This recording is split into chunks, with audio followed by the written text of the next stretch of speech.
Ассалаумағалейкум достар, құрметті көрермендер. Міне бүгін сіздерге өте керемет бір талдың көшеттерін көрсеткім келіп отыр. Бұл талдың аты павловня.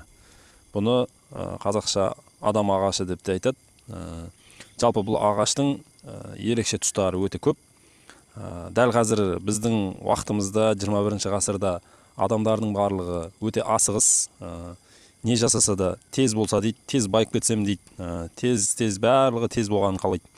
Жалпы сондай жылдам барлық нәрсені тез қалайтын уақытта, сондай бір асығыс кездерде мына тал еккен талымыздың өзі жылдам өссе, жылдам осының жемісін жесем екен, барлығы жылдам болса екен деген сияқты адамдарда қазір психология қалыптасқан. Енді оны да түсінуге болады. Қазір адамның өмірі жаңағыдай 60 жас, 70 жас, соның өзі қазір адамдарға өмір сүруге жетпей қалып жатыр. Енді